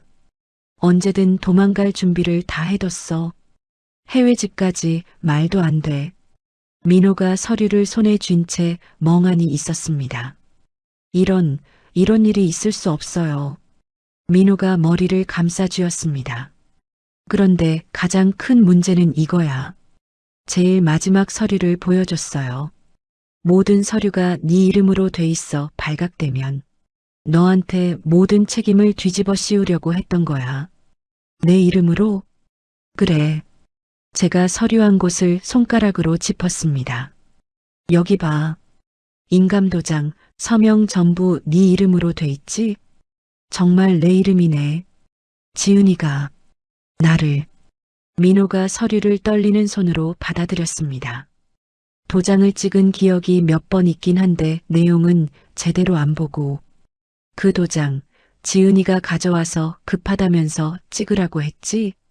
맞아. 나야 늘 바쁘니까. 제대로 볼 새도 없었어. 민호가 입술을 깨물었습니다. 시에서 추진하는 사업 서류라고만 해서 나는 그냥 행정 절차인 줄 알고 지은이는 너를 범죄의 도구로 이용하려 했어. 민호가 바닥에 주저앉았습니다. 배신감에 눈물이 차올랐습니다. 내가 진짜 바보였네. 멍청했어. 민호야. 내가 맨날 지은이 편만 들고 엄마 속상했겠다. 민호가 울먹이며 말했습니다. 계속 엄마한테 좀 도와달라고 했는데 엄마는 건성으로 듣는 것 같아서 나는 그게 답답해서. 민호가 제 앞에 무릎을 꿇었습니다. 엄마, 정말 미안해. 내가 너무 못났어. 일어나. 제가 민호를 일으켜 세웠습니다. 네가 잘못한 게 아니야. 아니야. 민호가 고개를 세차게 저었습니다. 내가 지은이 말만 믿고 엄마를 의심했어. 엄마가 뭔가 숨긴다고 속으로 얼마나 나쁜 생각을 했는지. 너는 아무것도 몰랐잖아. 제가 부드럽게 말했습니다. 지은이가 교묘하게 속인 거야. 민호가 눈물을 훔치며 일어났습니다. 엄마, 왜 그동안 이 사실을 숨기셨어? 너도 알잖아. 엄마 중학교까지밖에 못 나온 거 좀 부끄러웠어. 제가 고개를 숙이고 말했습니다. 네가 정치인이 되면서 더욱 조심스러워졌고 학력이 뭐가 중요해? 민호가 목소리를 높였습니다. 엄마가 이렇게 큰 회사 설립자인데 그게 진짜 실력이지 뭐가 더 필요해요? 하지만 사람들은 그렇게 생각하지 않아. 제가 조용히 대답했습니다. 지은이가 한 말처럼 말이야. 민호가 갑자기 표정이 어두워졌습니다. 지은이? 지은이가 뭐라고 했어? 별거 아니야. 엄마 말해봐. 지은이가 뭐라고 했는지. 민호가 다가와 제 어깨를 붙잡았습니다. 이제 숨기지 말고 다 말해주세요. 할 수 없이 파티에서 있었던 일을 모두 털어놨습니다. 복도에서 지은이에게 들었던 말, 집에 가라고 했던 말까지 빠짐없이 말했어요. 그런 말을 했다고? 민호의 목소리가 심하게 떨렸습니다. 괜찮다. 이제 다 지나간 일이야. 괜찮을 리 없잖아. 민호가 벌떡 일어나 소리쳤습니다. 어떻게 그런 말을 할 수 있어? 엄마한테? 우리 엄마한테? 민호가 주먹을 꽉 쥐며 화를 냈습니다. 민호야, 진정해. 이제 지은이는 처벌받을 거야. 그때 전화벨이 울렸습니다. 김영희 회장이었어요. 순자야, 한지은이 구속됐다. 정말? 그래, 증거가 확실해서. 영장이 바로 나왔어. 고마워, 영희야. 이제 당당하게 나서야 할 때야. 더 이상 숨지 마. 전화를 끊고 민호를 바라봤습니다. 엄마, 이제 어떻게 하실 거예요? 공식적으로 대한건설 이사장임을 밝힐 거야. 정말요? 그래. 30년 동안 숨어 지낸 건 이제 그만해야겠어. 민호가 제 손을 꽉 잡았습니다. 엄마, 앞으로는 나랑 같이 해. 더 이상 혼자 감당하지 말고요. 고맙다, 민호야. 그런데 언론에서 뭐라고 할까요? 뭐라고 하든 상관없어. 이제 진실을 숨길 이유가 없어. 이틀이 지나고 지은이 구속되었다는 소식이 언론에 나왔습니다. 시장 부인, 개발 비리 혐의로 구속, 50억 원 규모 리베이트 수수 의혹, 해외 도피 시도하다 공항에서 체포. 민호가 신문을 보며 한숨을 쉬었습니다. 엄마, 기자회견 열어야겠어요. 당연히 해야지. 너는 아무 잘못이 없다는 걸 분명히 해야 해. 지은이와는 이혼해야겠지? 그게 좋겠다. 그리고 시장직도 사퇴하는 게 좋겠어. 왜? 네가 뭘 잘못했다고? 지은이 때문에 시민들한테 실망을 줬잖아요. 여론이 안 좋아. 그건 지은이 잘못이지, 네 잘못이 아니야. 저는 민호의 어깨를 다독여줬습니다. 당당하게 시장직을 계속해. 앞으로 엄마가 도와줄 테니까. 엄마, 우리가 함께 이 고비를 넘겨보자. 할 수 있는 데까진 해봐야지. 민호가 고개를 끄덕였습니다. 김영희 회장에게서 연락이 왔습니다. 순자야, 기자회견 준비는 다 됐어? 일주일 후에 할 예정이야. 떨리지? 떨려. 그런데 30년 동안 숨어 살았는데 이제 나설 때가 됐어. 그래. 잘할 거야. 내가 언론사 사람들한테 미리 얘기해뒀으니까 걱정하지 마. 고마워. 이제 진짜 박순자로 살 수 있겠네. 축하한다, 박순자. 영희가 시원스레 웃었습니다. 그날 밤 민호와 함께 거실에 앉아 밤이 새도록 긴 대화를 나누었습니다. 엄마, 정말 미안해요. 그만 미안하다고 해. 이제 앞으로만 보자. 너는 엄마의 자랑이야. 그렇게 축 처져 있지 마라. 제가 웃으며 말했습니다. 지은이한테 속았지만 본래 착한 마음은 그대로잖아. 엄마가 30년 동안 혼자 이 모든 걸 해내셨다는 게 아직도 믿어지지 않아. 혼자가 아니었어. 제가 조용히 말했습니다. 너 때문에 힘을 낼 수 있었거든. 저의 그 말에 우리 아들 민호가 눈물을 글썽였습니다. 이제 우리 함께 새로운 시작을 해보자. 창밖으로 새벽해가 붉게 떠오르기 시작했습니다. 30년 만에 처음으로 마음이 홀가분했어요. 더 이상 숨을 이유가 없었습니다. 민호도 진실을 알게 되었고 이제 정말로 당당하게 살 수 있겠다고 생각했습니다. 기자회견 날 아침이 밝았습니다. 거실 TV에서는 아침 뉴스마다 지은이 사건 이야기가 흘러나오고 있었어요. 시장 부인의 비리 의혹, 어디까지인가. 리베이트, 해외 도피, 남편 명의 서류까지. 앵커 목소리가 쉴 새 없이 나왔습니다. 엄마, 준비되셨어요? 민호가 정장을 단정히 차려입고 제 앞에 서 있었습니다. 넥타이 매무새까지 딱 맞게 조여져 있었어요. 준비는 예전부터 돼 있었지.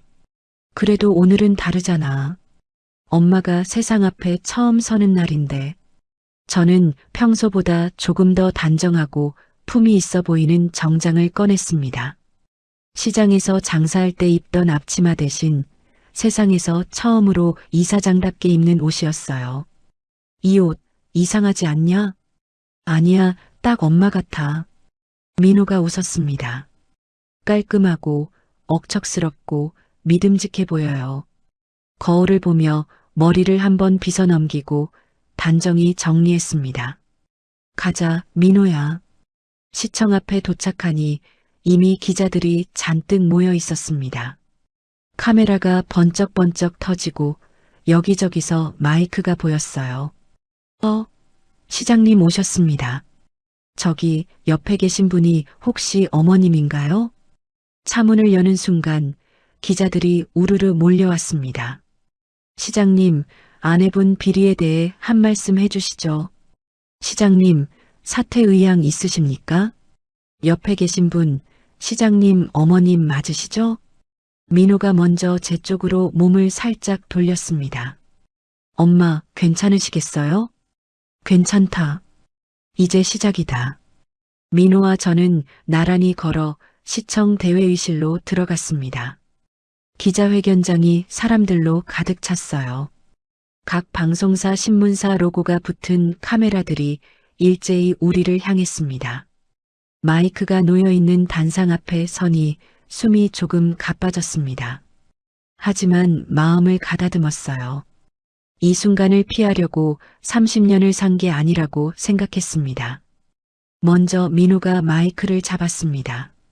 먼저 최근 제 아내의 비리 사건으로 시민 여러분께 큰 실망을 드린 점 깊이 사과드립니다.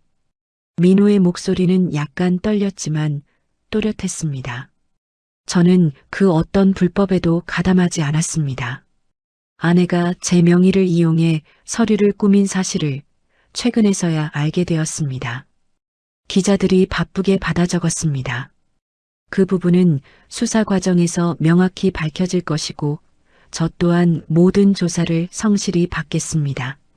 그 말을 마치자마자 카메라 플래시가 번쩍번쩍 터지고 기자들이 앞다투어 질문을 쏟아냈습니다. 그리고 저는 떨리는 마음으로 마이크를 이어받았습니다.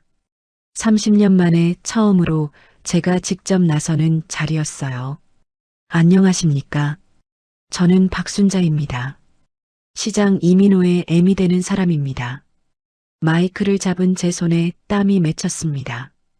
오늘 이 자리에서 30년간 숨겨왔던 진실을 말씀드리려고 합니다.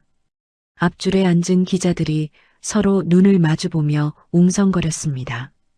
카메라 플래시가 연달아 번쩍였어요. 저는 대한건설의 실제 소유주입니다. 기자회견장이 순간 크게 술렁거렸습니다. 중졸학력이지만 정직한 사업으로 이 회사를 일궈왔습니다. 새벽부터 밤늦게까지 있는 힘을 다해 여기까지 왔습니다. 한 기자가 재빨리 손을 들었습니다. 박순자 씨, 30년간 정체를 숨긴 이유가 무엇입니까? 학력 때문에 부끄러웠습니다. 시장 바닥에서 야채 팔던 여자가 큰 회사 사장이라고 하면 사람들이 우습게 볼 것 같았어요. 제 아들이 정치인이 되면서는 더욱 조심스러워졌고요. 다른 기자가 바로 이어서 물었습니다. 시장 부인 비리 사건과 관련이 있습니까? 네. 며느리의 범죄를 알게 된 후 더 이상 숨을 수 없다고 판단했습니다. 제 아들을 지키기 위해서라도 제 정체를 밝히는 것이 맞다고 생각했습니다. 옆에 앉은 기자가 마이크를 넘겨달라며 급하게 손짓을 했습니다. 앞으로의 경영 방침은 어떻게 됩니까? 지금까지 그래왔듯이 앞으로도 투명하고 정직한 경영을 계속할 것입니다. 우리 지역 발전에도 더 적극적으로 기여하겠습니다. 잠시 숨을 고르니 또 다른 기자가 물었습니다. 시장님 공약 사업에도 계속 참여하실 생각입니까? 네. 시민들을 위해 필요한 일이라면 제가 가진 힘을 아끼지 않을 생각입니다. 다만 모든 과정은 법과 원칙에 맞게 진행하겠습니다. 기자회견이 끝나고 내려오는데 다리가 후들거렸습니다. 박 사장이 다가와 엄지를 치켜 세웠습니다. 이 사장님 정말 멋있으셨습니다. 멋은 무슨, 떨려서 말이 제대로 안 나왔어. 아닙니다. TV로 보시는 분들 다 감동하셨을 겁니다. 그냥 솔직하게 말씀하셔서 더 좋았어요. 그래, 그럼 다행이고. 박 사장이 낮게 웃으며 말했습니다. 이제는 누구 눈치도 보실 필요 없습니다. 당당하게 이 사장님으로 나가시면 됩니다. 집으로 돌아오니 민호가 거실에서 TV를 보다가 벌떡 일어났습니다. 엄마, 뉴스 보셨어요? 생중계로 나왔네. 그래. 네. 엄마 미안해요. 나 때문에 일이 이렇게 됐네. 그래도 사람들 반응은 좋아. 괜히 오버한다. 그런 말 하지 말래도. 저는 괜히 쑥스러워 고개를 돌렸습니다. 오후에는 시의회에서 긴급회의가 열렸습니다. 민호가 시장 부인 비리 사건과 관련한 해명을 해야 했어요. 이민호 시장님, 부인 비리에 대해 정말 몰랐습니까? 한 시의원이 날카롭게 질문했습니다. 예, 전혀 몰랐습니다. 알았다면 이렇게까지 방치하지 않았을 겁니다. 저 역시 남편이자 시장으로서 큰 충격을 받았습니다. 또 다른 시의원이 다리를 꼬고 앉아 팔짱을 낀 채로 물었습니다. 하지만 시장 가족이 저지른 일인데 책임을 져야 하는 거 아닙니까? 맞습니다. 가족으로서 도의적인 책임은 느끼고 있습니다. 하지만 저는 불법에 관여한 적이 없습니다. 오히려 제 어머니께서 이 지역 발전에 큰 기여를 하셨습니다. 회의장 뒤쪽에서 웅성거림이 또 일었습니다. 어머니 박순자 씨가 대한건설 회장이라는 게 사실입니까? 정확히 말씀드리면 대한건설의 실소유주이자 이사장입니다. 순간 여기저기서 헉하는 작은 탄성이 나왔습니다. 그럼 앞으로 시 개발 사업도 무리 없이 진행되는 겁니까? 안 중진 시의원이 표정을 누그러뜨리며 말했습니다. 대한건설의 공식 후원을 받을 수 있다면 우리 시 발전에 큰 도움이 될 것 같습니다. 민호가 단단한 목소리로 말했습니다. 어머니는 이미 시 공약 사업 추진을 돕겠다고 약속하셨습니다. 다만 모든 일을 투명하게 시민들 앞에 공개하면서 진행하겠습니다. 처음에는 따지던 분위기였는데 시의원들의 표정이 하나둘씩 풀리기 시작했습니다. 그렇다면 시장님을 믿고 이번 사안은 수사 결과를 지켜보는 선에서 정리하는 게 좋겠습니다. 공약 사업도 차질 없이 진행해 주십시오. 분위기가 완전히 바뀌었습니다. 저녁에는 지역 유지들이 줄줄이 집으로 찾아왔습니다. 아이고 이사장님, 그동안 몰라 배워서 정말 죄송합니다. 앞으로 잘 부탁드립니다. 이사장님. 평소에는 얼굴 한번 안 비추던 사람들이 차례차례 명함을 내밀었습니다. 과거에 저를 시장 바닥에서 그냥 아줌마라고만 부르며 무시했던 사람들까지 태도가 싹 달라졌습니다. 특히 시의원 부인이 찾아왔을 때는 기가 막혔습니다. 어머님, 그동안 정말 제가 큰 실례를 했습니다. 무슨 말씀이세요? 지난번 파티 때 제가 괜히 이것저것 묻고 그랬던 것 같아요. 그땐 어머님이 어떤 분이신지 잘 몰라서 그랬어요. 죄송해요. 지은이 저를 복도에서 몰아세웠을 때 옆에서 가만히 듣고만 있던 그 시의원 부인이었어요. 괜찮습니다. 지난 일은 그냥 지나간 일로 합시다. 저는 짧게만 대답했습니다. 하지만 속으로는 씁쓸했습니다. 사람 마음이 이렇게 쉽게 바뀌는구나 싶었어요. 잠시 후 김영희 회장이 축하 전화를 걸어왔습니다. 순자야, 기자회견 잘 봤어. 떨린다면서 시원하게 잘하더라. 고마워. 네가 옆에서 밀어주지 않았으면 아직도 숨고 있었을 거야. 이제 진짜 시작이야. 우리 같이 지역 발전을 위해 제대로 한번 일해보자. 그래, 나도 그 말 하려고 했어. 내일 시간 되면 우리 회사로 와. 교육 쪽으로 뭔가 해보자. 그게 제일 급해. 좋다. 나처럼 학력 때문에 서러운 사람들 더는 안 나오게 해야지. 다음 날 김영희와 만나서 지역 발전 계획을 논의했습니다. 나는 네 얘기 들으면서 제일 먼저 떠오른 게 교육이야. 나도 그 생각 많이 했어. 학력 때문에 사람 무시하는 세상 정말 지겹다. 교육시설부터 시작하면 어떨까? 좋은 생각이야. 학력 차별 없는 사회를 만드는 게 내 꿈이었거든. 그럼 우리 교육재단을 하나 만들자. 이름은 미래교육재단 어때? 괜찮다. 학력보다 꿈과 의지가 중요한 재단. 공부하고 싶은데 기회 못 받은 사람들 도와주는 거지? 그래. 검정고시 준비하는 사람들, 기술 배우고 싶은 사람들 다 같이 도와주자. 우리는 미래교육재단 설립을 결정했습니다. 한편 구치소에 있는 지은이 면회를 요청했습니다. 민호가 조심스럽게 저에게 물어봤어요. 엄마, 지은이가 면회를 신청했는데 어떻게 할까? 거절해. 정말 안 볼 거예요? 그래. 지금은 아니다. 지은이가 진심으로 반성할 때까지는 만날 생각이 없어. 그래도 혹시 할 말 있으면 반성부터 해야지. 내 얼굴 보러 오는 것보다 자기 죄를 돌아보는 게 먼저야. 변호사를 통해 메시지를 분명하게 전달했습니다. 진정한 반성이 있을 때까지 면회는 거부한다고 전해주세요. 그날 저녁 민호와 함께 오랜만에 고급 레스토랑에서 식사했습니다. 30년 만에 처음으로 당당하게 외식하는 거였어요. 예약하신 박순자 이사장님 맞으시죠? 직원이 공손하게 인사를 했습니다. 예, 맞아요. 자리로 안내를 받아 앉으니 옆 테이블에서 작은 소리가 들렸습니다. 저분이 대한건설 회장님이라던데?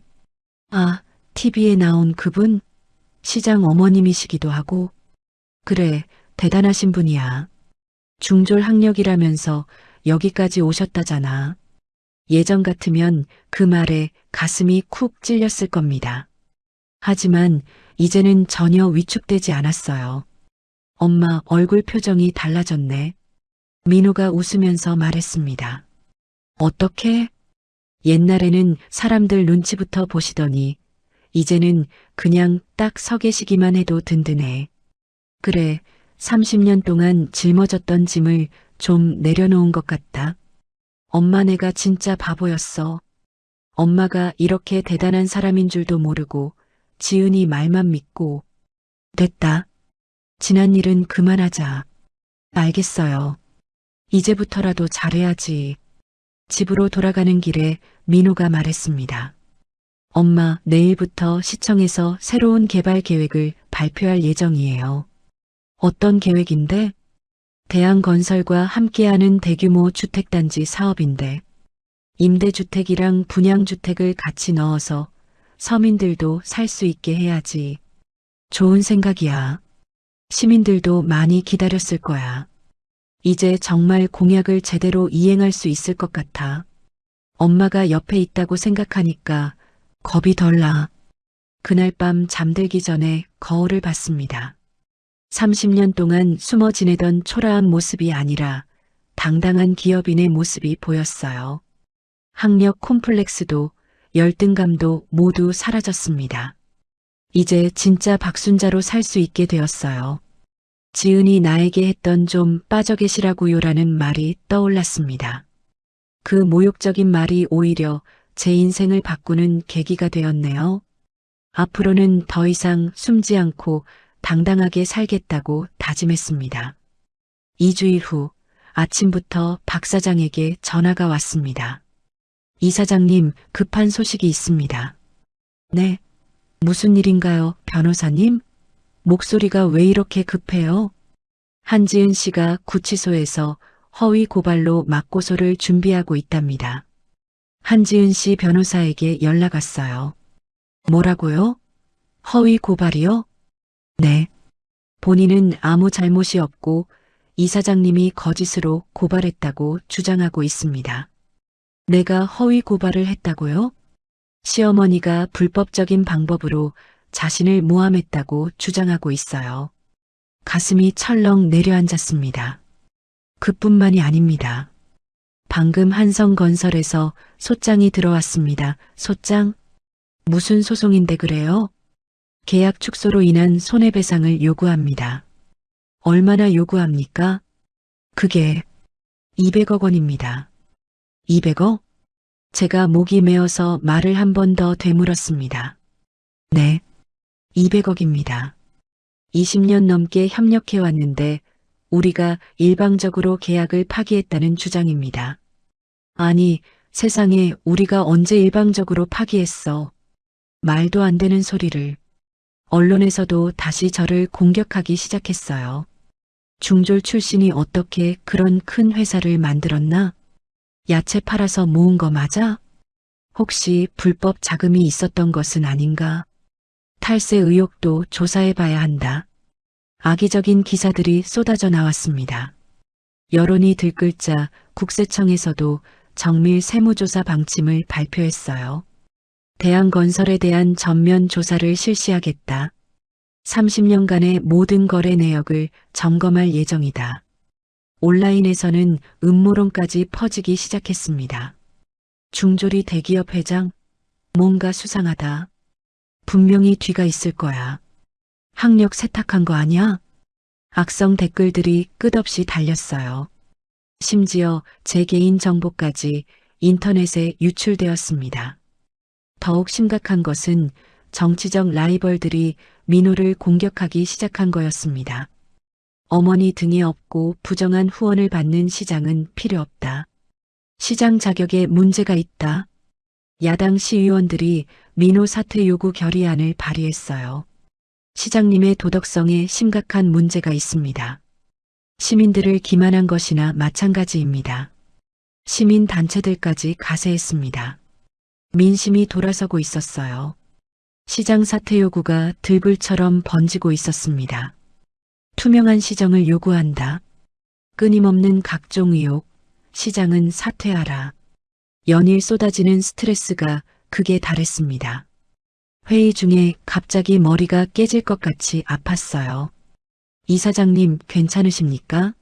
얼굴이 하얗게 질리셨어요. 박 사장이 놀라며 다가왔습니다. 조금 어지러운데. 눈앞이 빙글빙글 돌았어요. 사람들 얼굴이 흐릿하게 보이고 귀에서는 우웅 소리가 났습니다. 이사장님, 과당, 저는 의자에서 떨어져 그대로 의식을 잃고 쓰러졌습니다. 병원에서 깨어나니 민호가 식은 제 손을 붙잡고 있었습니다. 엄마, 괜찮아? 엄마, 나 알아보겠어요? 여기가 어디야? 몸이 돌처럼 무거웠습니다. 팔에 힘이 하나도 들어가지 않았어요. 손가락을 조금만 움직여도 금방 숨이 찼습니다. 병원이에요. 엄마 회의하다가 갑자기 쓰러지셔서 응급실로 왔어. 얼마나 놀랐는지 알아요? 입술이 잘 떨어지지 않았습니다. 말 한마디 하는 것도 힘이 들었어요. 민호 얼굴도 흐릿하게 보였다가 또렷하게 보였다가 했습니다. 가슴이 답답하고 속도 울렁거렸어요. 의사가 진단 결과를 설명했습니다. 스트레스성 과로로 인한 혈압 상승과 신경성 위염입니다. 제가 조금 몸을 일으키려고 하자 의사가 손을 내저었습니다. 움직이시면 안 됩니다. 지금은 누워 계셔야 해요. 혈압도 높고 몸에 기운이 하나도 없습니다. 심각한 건가요? 민호가 걱정스럽게 물었습니다. 혈압이 180까지 올라갔어요. 이 정도면 굉장히 위험한 수치입니다. 최소 2주일은 절대 안정을 취하셔야 합니다. 선생님, 업무는 언제부터 할 수 있나요? 제가 물었지만 의사는 고개를 저었습니다. 당분간은 업무에서 완전히 손을 떼셔야 해요. 계속 이런 스트레스를 받으면 뇌혈관에 문제가 생길 수 있습니다. 쉽게 말해서 쓰러지신 게 한 번으로 끝나지 않을 수 있습니다. 민호가 제 손을 꽉 잡았습니다. 엄마, 이제 그만해. 제발. 건강이 제일 중요해요. 또 쓰러지면 어쩌려고 그래. 안 돼. 지금 포기하면 안 돼. 말은 그렇게 했지만 목소리는 예전 같지 않았습니다. 힘이 하나도 없는 소리였어요. 왜 이렇게까지 하는 거야? 세상 사람들이 뭐라든 그냥 모른 척하고 조용히 살면 안 돼? 제발 좀 쉬어. 하지만 저는 병실에서도 김영희 회장과 변호사들을 불렀습니다. 순자야, 괜찮아? 당분간 좀 쉬는 게 어때? 몸이 이런데 왜 일을 하려고 그래? 영희가 걱정스럽게 말했습니다. 지금 포기하면 지은이 마음대로 돼. 절대 물러설 수 없어. 하지만 건강을 잃으면 아무 의미가 없어. 돈도 명예도 다 소용없어. 괜찮아. 이 정도로는 안 죽어. 제가 논바닥처럼 다 터진 입술로 억지로 웃어 보이자 영희가 한숨을 내쉬었습니다. 그래도 조금만 쉬었다가 하자. 응? 하루만이라도 아무 생각 말고 자. 변호사가 대응 방안을 설명했습니다. 이사장님, 우선 지은 씨의 허위 고발은 충분히 막을 수 있습니다. 구치소에서 나가는 말과 실제 증거는 다릅니다. 그 말 책임질 수 있겠어요? 나는 더는 물러설 곳이 없어. 네. 지은 씨 사건은 우리가 차분히 대응하면 됩니다. 이미 확보한 증거도 있고 추가로 수집 중입니다. 한성건설 소송은 어떻게 돼? 그들이 먼저 계약 위반을 했다는 증거가 있으니까 문제 없어요. 문서도 있고 이메일도 있습니다. 숫자만 딱 맞춰서 정리하면 됩니다. 그래도 소송이라는 게 길어지면 피곤해. 우리 회사 이미지도 계속 얻어맞을 텐데. 그래서 최대한 빠르게 정리할 수 있는 방향도 같이 검토하고 있습니다. 그런데 그날 밤 더 나쁜 소식이 들려왔습니다. 지은이 구치소에서 언론 인터뷰를 했어요. 시어머니가 저를 질투해서 모든 것을 조작했습니다. 저는 피해자예요. 시어머니의 복수 때문에 억울하게 누명을 썼어요. 시어머니가 사업 과정에서도 불법적인 일을 많이 했을 거예요. 지은의 인터뷰가 방송되자 여론이 다시 악화됐습니다. 며느리 말이 맞는 것 같은데? 시어머니가 복수하려고 꾸민 일 아냐? 중졸이 어떻게 그런 큰 회사를 만들어? 야, 세상에 공짜가 어디 있냐? 분명히 뭔가 있는 거지. 사업 파트너들도 불안해하기 시작했어요. 계약을 취소하고 싶습니다. 너무 위험해 보여요. 이미지가 안 좋아졌어요. 전화기 너머에서 하나같이 조심스러운 말투였지만 말 속에는 손절이 담겨 있었습니다. 대한건설 주가도 급락했습니다. 손해를 본 주주들의 반발이 심해졌습니다. 30% 하락했습니다. 재무팀장이 보고하면서도 말을 더듬었습니다. 이대로 가면 경영에 큰 타격이 예상됩니다. 직원들까지 동요하기 시작했어요. 회사 이거 어떻게 되는 거냐? 이러다 망하는 거 아냐? 이사장님이 정말 깨끗한 분이 맞나? 우리도 다른 회사 알아봐야 하나? 복도와 구내식당, 엘리베이터 안에서 이런 말이 돌고 있다는 소식이 귀에 들어왔습니다. 병원에 입원한 지 일주일째 되던 날이었습니다. 민호가 진지한 표정으로 말했습니다. 엄마, 저 시장직 사퇴하려고요. 왜? 제가 바로 되물었습니다. 이렇게 계속 싸우는 게 맞나 싶어. 엄마 건강도 안 좋고 내가 물러나면 조금이라도 덜 시끄러워질 거예요. 무슨 소리야, 절대 안 돼. 엄마 목숨이 더 중요하지. 명예고 뭐고 다 내려놓고 우리 그냥 조용히 살아자고.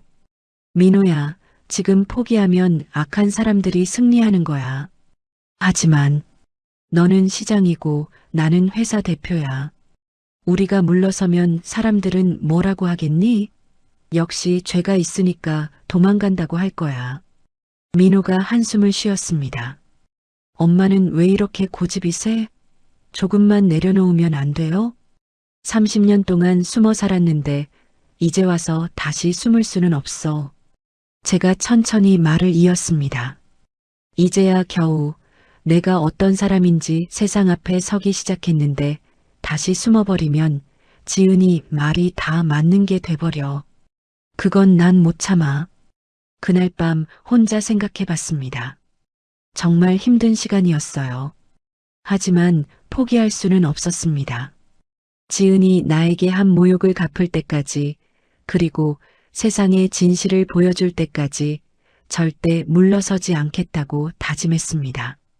창밖으로 보이는 밤하늘의 별들이 저를 응원하는 것 같았어요. 병원에서 퇴원한 지 사흘째 되던 날, 김영희 회장이 급하게 찾아왔습니다. 순자야, 큰일 났어. 문이 벌컥 열리면서 영희가 거의 뛰어들어왔습니다. 얼굴이 잔뜩 상기돼 있었어요. 무슨 일이야? 왜 그래? 숨 좀 고르고 말해. 한지은 쪽에서 또 다른 증거를 제출했대. 또? 이번엔 뭐래?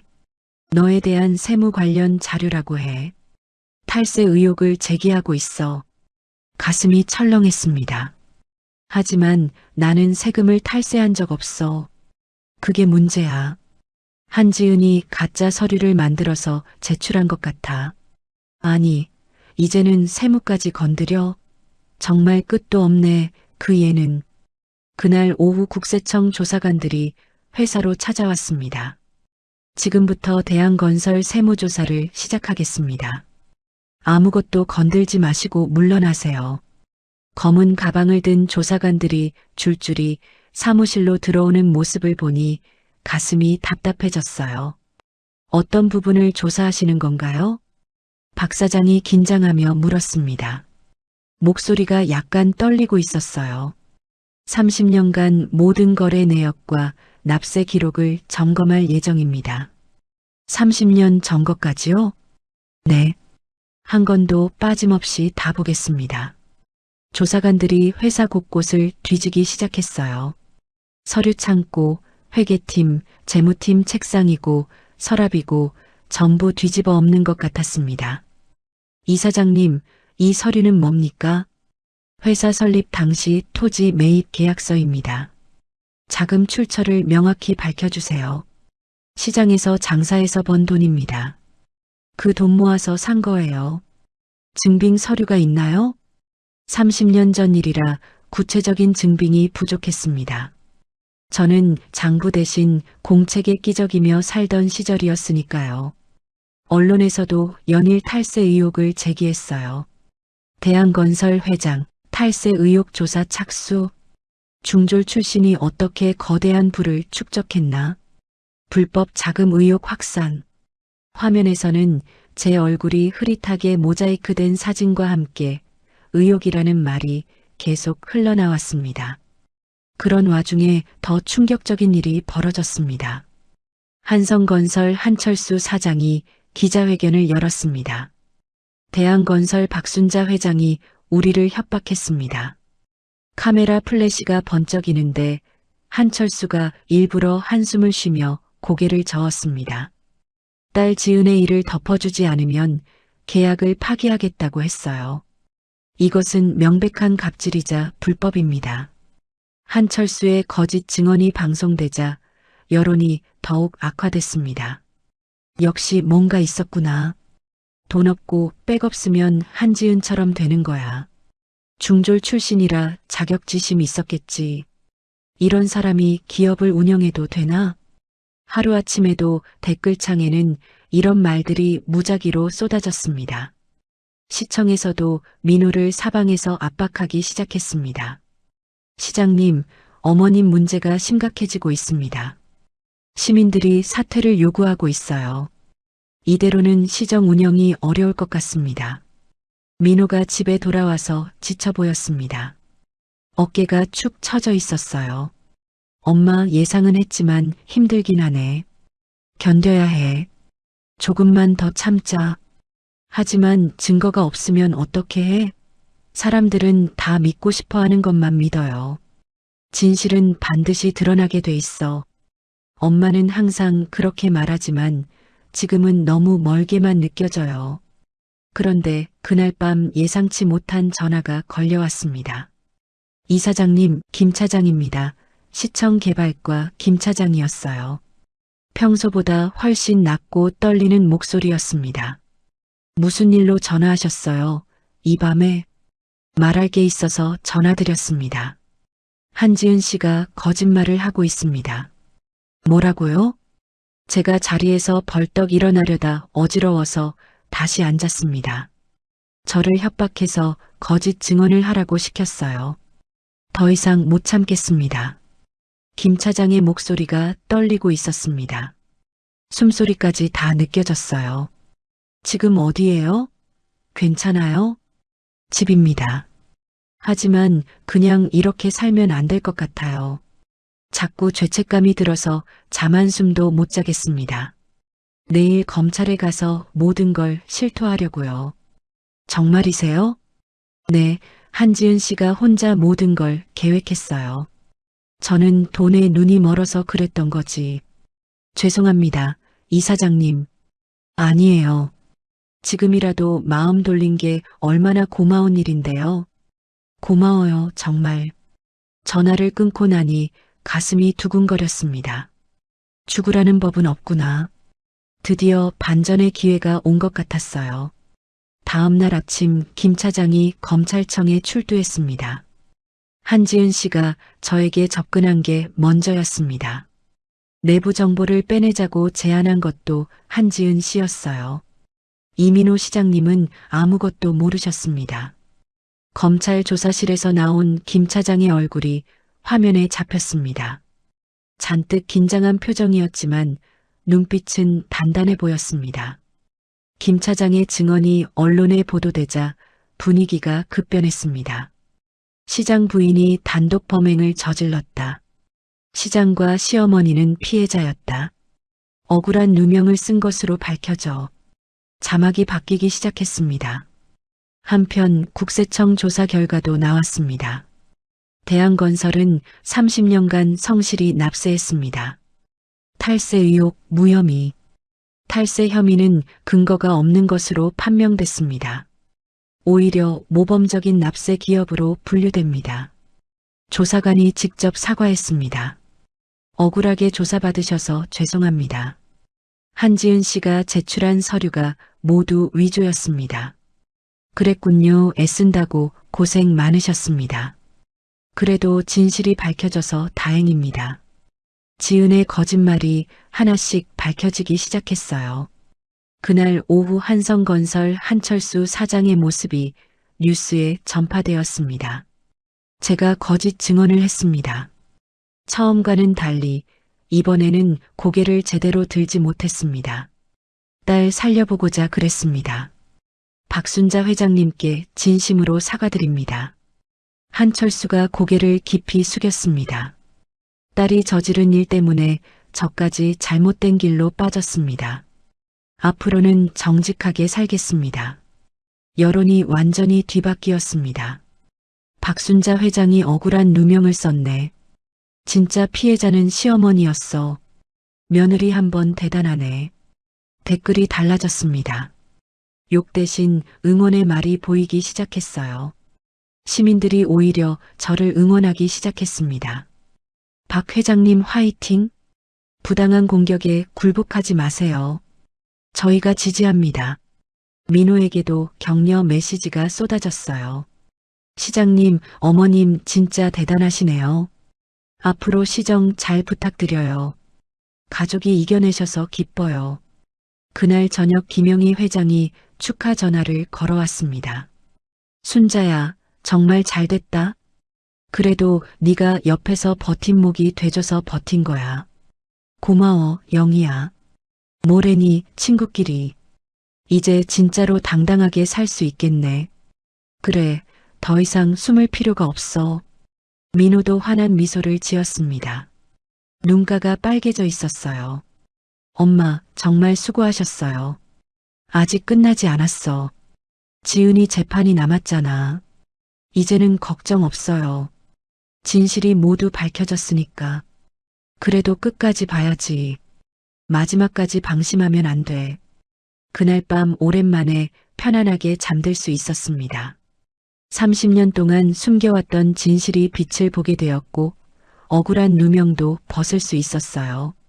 이제 진짜 마지막 승부만 남았습니다. 지은과의 최종 대결이 기다리고 있었어요. 지은의 재판이 시작된 날 저는 법정에 직접 참석했습니다. 법정 안은 사람들 숨소리까지 들릴 만큼 조용했습니다. 민호와 영희, 회사 사람들 몇 명도 방청석에 앉아 저를 지켜보고 있었어요.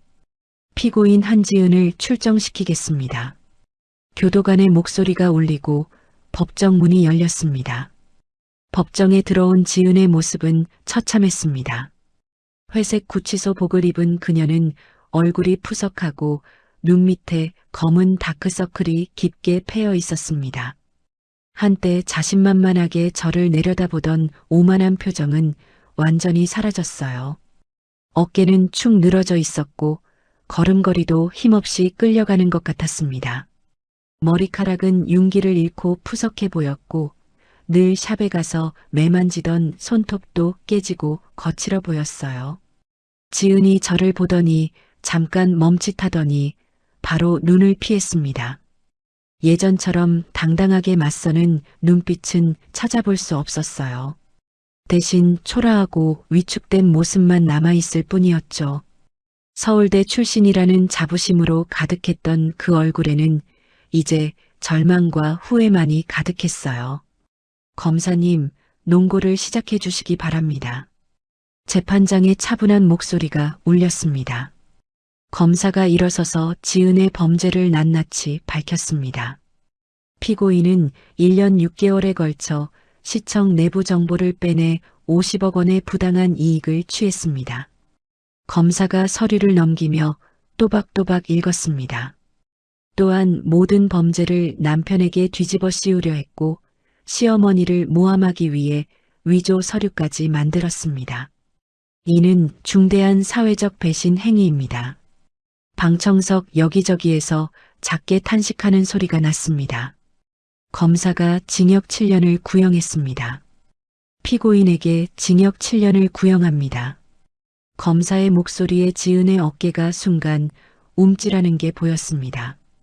변호사가 지은을 위해 변론했지만 이미 설득력이 없었어요. 피고인이 깊이 반성하고 있습니다. 시댁과의 갈등 때문에 잘못된 길로 빠진 것입니다. 한때 사회에 기여하겠다는 마음도 있었던 사람입니다. 선처를 부탁드립니다. 하지만 변호사의 말에는 힘이 없었습니다. 법정 안공기는 이미 기울어져 있었어요. 재판장이 저에게 증언 기회를 주었습니다. 피해자께서 직접 말씀해 주시기 바랍니다. 예. 저는 천천히 일어나서 지은을 바라봤습니다. 심장이 빠르게 뛰었지만 눈은 피하지 않았어요. 한지은 씨는 저를 무시하고 모욕했습니다. 맞나요? 지은이 고개를 떨군 채 대답하지 않았어요. 중졸 출신이라고 깔보고 파티에서 나가라고 했죠? 지은의 입술이 떨렸습니다. 죄송합니다. 지은이 기어가는 목소리로 말했습니다. 하지만 그 말이 제 가슴에 와닿지는 않았어요. 하지만 가장 용서할 수 없는 건 내 아들을 구렁텅이에 처박으려고 한 거예요. 제 목소리가 떨렸습니다. 정말 죄송합니다. 이제 와서 미안하다고 하면 뭐합니까? 저는 단호하게 말했습니다. 당신이 한 짓 때문에 우리 가족은 지옥을 다녀왔어요. 재판장이 고개를 끄덕이며 말을 이었습니다. 증인 수고하셨습니다. 자리에 앉으셔도 좋습니다. 재판장이 지은에게 최후 진술 기회를 주었습니다. 피고인, 마지막으로 하고 싶은 말이 있습니까? 지은이 떨리는 목소리로 일어섰습니다. 손이 가늘게 떨리는 것이 멀리서도 보였습니다. 시어머님, 정말 죄송합니다. 지은의 목소리가 법정에 울려 퍼졌습니다. 민호 씨에게도 죄송한 마음입니다. 제가 정신이 나갔었나 봐요. 죄송합니다. 지은이 눈물을 흘리며 말했습니다. 학벌만 믿고 사람을 무시했던 제가 잘못됐습니다. 잠시 고개를 숙이고 울음을 삼킨 뒤 또 말했습니다. 제가 벌을 받는 건 당연합니다. 하지만 언젠가 시어머님이 저를 한 번쯤은 용서해 주셨으면 좋겠습니다. 방청석 몇몇 사람들이 안쓰러운 눈빛을 보냈지만 하지만 저는 전혀 동정하지 않았습니다. 제 마음은 쉽게 흔들리지 않았어요. 재판이 끝나고 얼마 뒤 판결이 나왔습니다. 피고인 한지은에게 징역 5년을 선고합니다. 또한 몰수금 50억 원과 추징금 20억 원을 명합니다. 방청석이 술렁거렸습니다. 지은이 법정에서 끌려나가는 모습을 보니 복잡한 심정이었어요. 하지만 자업자득이라는 생각이 들었습니다. 고개를 떨군 채 수갑을 찬 손을 모으고 끌려가는 지은의 뒷모습을 한참 바라봤어요. 법정을 나서는데 기자들이 몰려들었습니다. 이사장님, 소감 한 말씀 해주세요. 승소하셨는데 기분이 어떠신가요? 마이크와 카메라가 한꺼번에 제 앞에 들이밀어졌습니다. 정의가 승리했다고 생각합니다. 천천히 또렷하게 말했습니다. 며느리에 대한 용서는 없나요? 진정한 반성이 있을 때까지는 용서할 수 없습니다. 앞으로 계획은 어떻게 되십니까? 지역 발전과 교육에 힘쓰겠습니다. 구체적으로 어떤 교육 사업을 생각하고 계십니까? 힘든 아이들 학력 때문에 상처받은 사람들을 돕고 싶습니다. 제가 그랬던 것처럼요. 판결 다음 날 한성건설 한철수 사장이 찾아왔습니다. 이 사장님, 정말 죄송했습니다. 한철수가 깊이 고개를 숙였습니다. 얼굴이 몇 년은 더 늙어 보였습니다. 딸 때문에 저까지 잘못된 일을 했습니다. 이제 와서 사과해봐야 소용없죠. 제가 차갑게 말하자 한철수가 눈을 질끈 감았습니다. 그래도 용서해 주세요. 앞으로 성실하게 살겠습니다. 다시는 이런 일 하지 않겠습니다. 한성건설과의 거래는 영원히 중단입니다. 제 말에 한철수 어깨가 내려앉았습니다. 알겠습니다. 당연한 처사입니다. 그동안 감사했습니다. 한철수는 다시 한번 깊이 허리를 굽히고 조용히 떠났습니다. 한철수가 떠난 후 김영희 회장이 찾아왔습니다. 순자야, 이제 정말 끝났네. 영희가 제 손을 꼭 잡았습니다. 그래, 이제 새로운 시작이야. 미래교육재단 언제 시작할까? 다음 달부터 시작하자. 더 이상 미룰 이유가 없어. 좋아. 학력 차별 없는 세상을 만들어보자.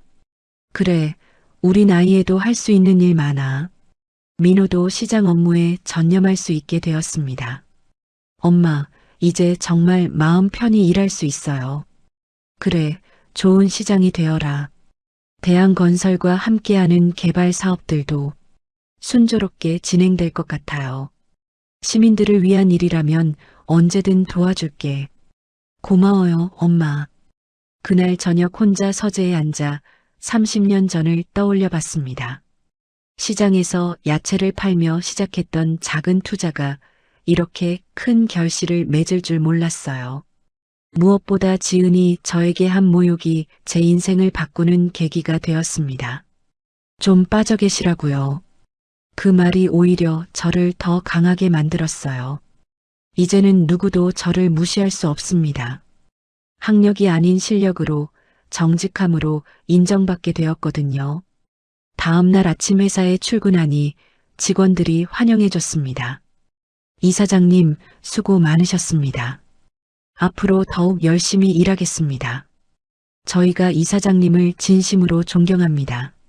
몇몇 직원들은 눈시울이 붉어져 있었습니다. 박 사장도 기뻐했습니다. 이제 정말 당당하게 경영하실 수 있겠네요. 그래, 더 이상 숨을 필요가 없어. 앞으로 어떤 계획을 세우실까요? 지역 발전에 더욱 기여하고 싶어? 교육 사업도 확대하고.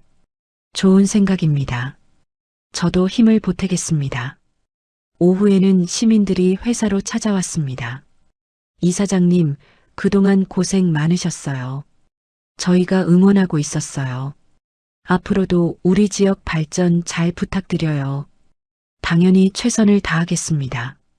30년간의 숨바꼭질이 드디어 끝났습니다. 긴 세월 동안 저는 제 자신을 숨기고 살았습니다. 중졸이라는 사실, 시장에서 야채 팔던 과거가 늘 마음에 걸렸어요. 하지만 이제는 알게 됐습니다. 사람을 평가하는 건 학력이 아니라 어떻게 살아왔는지, 어떤 마음으로 버텨왔는지라는 걸요. 저는 제 인생이 부끄럽지 않습니다. 새벽마다 터진 손을 호호 불어가며 일을 했고 가족을 지키려고 악착같이 버텼습니다. 속상한 일도 많았지만 그 덕분에 이렇게 제 자리를 찾아온 것 같습니다. 이 이야기를 들으신 분들 중에도 스스로를 하찮게 여기거나 초라하게 느끼시는 분들이 있을지 모르겠습니다. 그런 분들께 꼭 말씀드리고 싶습니다. 남들이 뭐라고 해도 내 삶을 누구보다 잘 아는 사람은 나 자신입니다. 우리가 버텨온 시간, 흘린 눈물, 묵묵히 해온 일을 아는 건 결국 우리 자신뿐입니다. 이제 저도 제 이름을 숨기지 않고 살려고 합니다. 엄마로서, 할머니로서, 그리고 한 사람의 여성으로서 조용히 그러나 당당하게 제 길을 걸어가 보려고 합니다. 이야기를 끝까지 들어주신 분이 계시다면 잘 들었다고 댓글 하나만 남겨주세요. 감사합니다.